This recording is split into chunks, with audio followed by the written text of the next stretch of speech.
하나님의 말씀은 사무엘상 30장 1절부터 6절까지 우리 교독하겠습니다. 다윗과 그의 사람들이 사흘 만에 시글락에 이를 때에 아말렉 사람들이 이미 네겝과 시글락을 침노하였는데 그들이 시글락을 쳐서 불사르고 거기에 있는 젊거나 늙은 여인들은 한 사람도 죽이지 아니하고 다 사로잡아 끌고 자기 길을 갔더라. 다윗과 그의 사람들이 성읍에 이르러 본즉 성읍이 불탔고 자기들의 아내와 자녀들이 사로잡혔는지라. 다윗과 그와 함께한 백성이 울 기력이 없도록 소리를 높여 울었더라. 다윗의 두 아내 이스라엘 여인 아히노함과 갈멜 사람 나발의 아내였던 아비가일도 사로잡혔더라. 백성들이 자녀들 때문에 마음이 슬퍼서 다윗을 돌로 치자 하니 다윗이 크게 다급하였으나 그의 하나님 여호와를 힘입고 용기를 얻었더라. 아멘. 기도드리겠습니다. 살아계신 하나님 감사합니다. 하나님의 말씀을 전하고 듣습니다. 성령께서 역사하셔서 우리를 향한 하나님의 뜻을 잘 깨달아 알게 도우시고 하나님이 알려주시는 대로 또 잘 믿고 따르게 도우소서. 감사드리고 예수 그리스도의 이름으로 기도드렸습니다. 아멘. 오늘 본문에는 이제 다윗에게 또 참 감당하기 어려운 그러한 참 고난이 재앙이 닥친 내용이 기록되어 있습니다.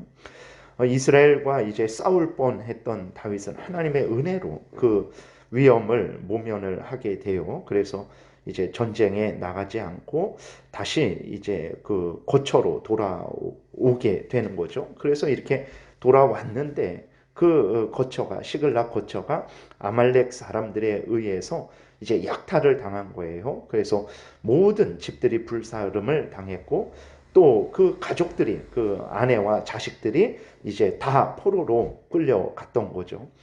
이제 기가 막힌 일입니다. 하나님의 은혜로 재앙을 벗어났는데 또 다른 재앙이 또 닥친 거예요. 다윗에게 왜 이러한 재앙이 닥쳤을까?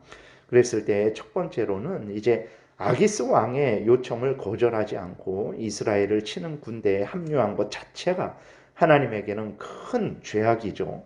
물론 이제 전쟁에 나가서 싸우지는 않았지만 그런데 이스라엘 백성들, 하나님의 백성들을 치려고 하는 그 원수 나라의 거기에 같은 군대로서 소속된 자체가 이제 아기스 왕의 요구를 거절하지 않은 자체가 이제 하나님 앞에서는 큰 죄악입니다. 그러니까 뭐 내가 손을 들어서 칼로 치지 않았을지라도 어쨌든 그렇게 동참하는 자체가 큰 죄악이죠. 하나님은 다윗으로 하여금 모든 순간을 하나님 앞에서 하나님을 위하여 살지 않을 때 하나님이 형벌하신다라는 것을 철저히 깨닫게 하시기 위한 것입니다.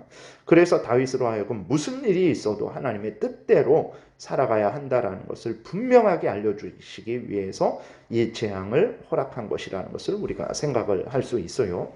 우리도 마찬가지입니다. 우리들이 인생을 살아가는데 어떤 사람이 그래요. 항상 평안하고 항상 즐겁고 항상 좋은 일만 있으면 되지 않나. 아직까지 어려운 일 많이 당했는데 그리고 또 우리들이 그리스도인인데 그리스도인으로서 삶을 살아가는데 하나님께서 우리에게 항상 좋은 일만 주시면 안 되는가라는 그러한 말을 하는 것을 이제 들었었어요. 근데 참 그렇게 되기를 원하죠. 그렇게 되면 얼마나 좋습니까? 그러나 하나님은 결코 우리의 소원대로 그렇게 이루어 주시지 않을 것입니다. 왜 그러냐 그랬을 때 첫 번째로는 우리도 늘 범죄하기 때문에 그렇습니다. 그래서 우리가 무슨 그렇게 큰 범죄를 할까? 그건 우리 시각으로 보기 때문에 그런 거예요. 죄라는 것이 무엇입니까? 하나님의 말씀을 어기는 것도 죄고 하나님의 말씀을 온전히 따르지 못하는 것도 죄예요. 그러면 기본은 우리는 항상 하나님의 말씀을 온전히 따르고 있지 못한 거예요. 그게 기본입니다. 그러니까 항상 죄를 짓고 있는 거예요. 거기에다가 이제는 더 적극적으로 우리의 어떤 탐욕을 위해서 우리의 이득을 위해서 이 세상의 쾌락을 위해서 우리는 하나님의 말씀을 어기죠. 그랬는데도 불구하고 우리가 우리 자신을 보니까 아이고 뭐 그럴 수도 있는 일 아닌가. 그것을 대수롭게 생각하지 않아서 그렇지 우리는 늘 범죄하고 있는 것입니다. 그렇기 때문에 우리에게 늘 항상 기쁘고 즐겁고 좋은 일만 생기게 되면 우리는 우리가 죄 짓는 것을 깨닫지를 못하는 거예요. 그리고 그것이 심각한 문제라는 것을 깨닫지를 못하는 거죠. 아, 그래도 되는구나 라고 생각하면서 계속해서 범죄하는 그 일을 하면서 살아가게 되는 거죠. 그래서 하나님께서 재앙을 내리셔서 우리로 하여금 우리 자신을 돌아보게 되죠. 아프고 힘들 때에야 자신을 돌아보지, 평안하고 기쁘고 항상 좋은 일이 있을 때 자신을 돌아보고 하나님 앞에 무릎 꿇는다? 그건 보통 일이 아닙니다. 대개 그렇게 안 해요. 그렇기 때문에 하나님께서 우리가 늘 아직 부패성이 있고, 또 우리가 늘 범죄하고 있고, 그래서 늘 죄를 우리가 깨닫고 경계하고 그 죄와 싸워야 된다라는 것을 알려주시기 위해서 하나님께서 우리에게 재앙을 주시죠. 고난을 주십니다. 그래야 고난을 당할 때 나 자신을 돌아보죠. 내가 뭐 잘못했나? 돌아보게 되고, 또 자기가 진짜 잘못한 것을 깨닫고 하나님께 회개하게 되고 그 죄를 아주 싫어하게 되죠. 이 죄 때문에 내가 이 재앙을 당했는데, 그러면서 이제 죄를 더 미워하고 경계하게 되는 거죠. 그리고 이제 하나님은 재앙을 통해서 우리를 깨어있게 하십니다. 그리고 또 재앙을 통해서 우리를 강하게 만드시죠. 그리고 재앙을 통해서 우리로 세상에 대한 미련을 버리게 하십니다. 천국을 바라보게 하시죠. 그러지 않으면 우리는 70년, 80년 살면서 이곳이 내가 영원히 살 곳이다 라는 그런 말도 안 되는 어리석은 생각을 해요. 내가 금방 떠날 것이다 라는 것을 알면서도 그렇게 생각하지 않고 여기에서 마치 천년 만년 살 것 같이 생각을 하죠. 그러나 이 땅에서 많은 재앙을 당하게 될 때 우리가 이곳은 나그네 인생이고 이제 우리가 가야 될 곳은 천국이구나 이렇게 깨닫게 되는 거죠. 그래서 하나님이 재앙을 통해서 천국을 바라보게 하십니다. 그리고 또 재앙을 통해서 나 자신은 아무것도 아니구나 이것을 깨닫게 하셔서 이제 하나님을 의지하게 하시고, 그리고 또 재앙을 당할 때, 고난을 당할 때 다른 사람이 얼마나 힘들고 어려웠을까 이때서야 생각을 해요. 그래서 재앙을 당한 사람이 재앙을 당하고 있는 사람을 이해하게 되고 그들을 위로하고 또 함께 신앙생활하게 되는 거죠. 그렇기 때문에 하나님은 절대로 우리에게 우리가 원하는 대로 항상 좋은 일만, 기쁜 일만, 즐거운 일만 있게 하시지 않을 것입니다. 천국 갈 때까지는 하나님은 우리에게 항상 재앙을 내리실 거예요.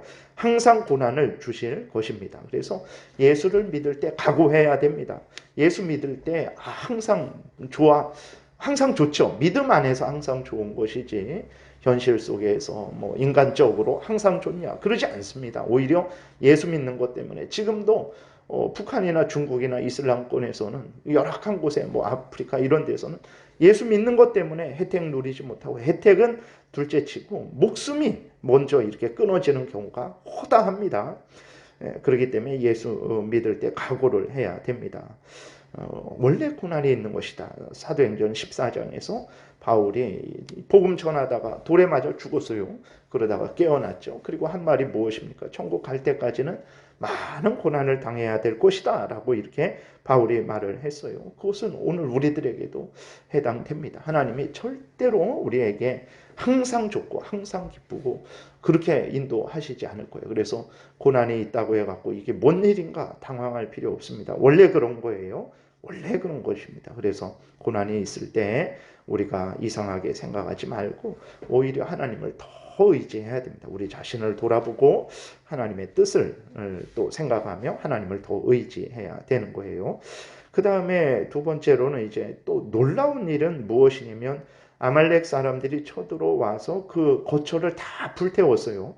근데 아무도 죽이지 않았습니다. 아무도 죽이지 않고 다윗과 함께 한 그 모든 부녀들, 아이들을 그냥 포로로만 끌고 갔다라는 사실입니다. 그들을 데려가 봤자 아무런 무슨 혜택이 있겠습니까? 아무런 혜택이 없을 텐데 권리적거리기만 할 거예요. 다윗 그쪽에서 이제 그것을 알고 쫓아오게 되면 그 포로를 끌고 가면 빨리 도망가지 못하죠. 근데도 그 아말렉 그 원수입니다. 다윗의 이스라엘의 원수예요. 그 원수들이 그 다윗과 그 다윗의 함께한 자들의 그 여자 아내들과 자녀들을 죽이지 않고 포로로 끌고 갔는데 이것은 하나님이 그 아말렉인들이 다윗과 함께한 사람들, 그 아내들과 자녀들을 죽이지 못하도록 막으셨기 때문이라는 것을 우리가 분명히 기억해야 됩니다. 우연히 그런 거 아닙니다. 하나님이 막으신 거예요. 아말렉 사람들은 죽여버리려고 했겠죠. 왜냐하면 아말렉과 이스라엘은 원수이기 때문에 그 아말렉 사람들도 이곳이 다윗이 거처하는 곳이라는 것을 알았을 거예요. 그러면 기회죠. 완전히 죽여버려서 이스라엘의 그 보복을 할 수 있었던 거죠. 근데 그렇게 하지 않았어요. 하나님이 역사하셔서 그런 것입니다. 그래서 우리들이 당하는 재앙은 하나님이 이렇게 함께 하시지 않는 재앙이냐? 그렇지 않습니다. 우리가 재앙을 당할 때 하나님은 항상 지키시고 보호하시고 그 재앙을 이제 주관하시고 다스리고 계신 거예요. 그래서 다윗에게 이 무서운 재앙이, 이 어려운 재앙이 닥쳤는데도 불구하고 그 아내들과 그 자녀들이 이제 한 사람도 죽임을 당하지 않도록 하나님께서 보호하신 거죠. 그러니까 우리들이 당하는 재앙도 이렇게 하나님이 항상 주관하시는 재앙이라는 것을 우리가 기억하고 재앙을 당하면 당할수록 하나님과 멀어지면 안 됩니다. 그거는 어리석은 것이고 사탄 마귀가 원하는 거죠. 우리는 어떻게 해야 됩니까? 하나님을 더 가까이 하고 더 가까이 하고 더 기도하고 더 의지해야 되는 것입니다. 그 다음에 이제 또 놀라운 것은 성읍이 불타고 그 자신들의 아내와 자녀들이 사로잡혀가니까 이제는 어떻게 합니까? 그 다윗과 함께 했던 사람, 동고동락했던 사람, 굴에도 있으면서 같이 있고 산에도 들에도 사울을 피해서 뭐 모압에 갔다가 여기 갔다가 온 목숨을 걸고 다 도망 다니면서 이제 하나님이 또 회복시킬 때를 기다렸던 다윗과 함께했던 사람들이 어떻게 하냐면 이제는 다윗을 돌로 쳐서 죽이려고 해요.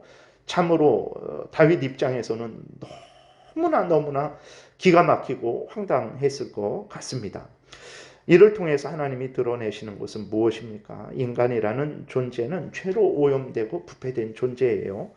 자신만 아는 존재죠. 다른 사람에게 책임을 돌리는 존재예요. 하나님께서 이것을 드러내는 것입니다. 인간은 의지할 존재가 아닙니다. 그냥 좋을 때 의지하는 것이지 그 어떤 자기에게 피해가 생기면 절대로 책임지지 않고 남에게 책임을 씌워서 그 사람을 이제 없애버리고 그래놓고 이제 모든 일을 해결했다라고 생각을 하는 그런 존재죠. 그래서 다윗과 그렇게 피땀을 흘리면서 동고동락했던 사람들이 자기의 아내들, 자녀들이 이제 그 포로로 끌려간 것을 보고는 다윗을 돌로 쳐서 죽이려고 했다라는 거예요.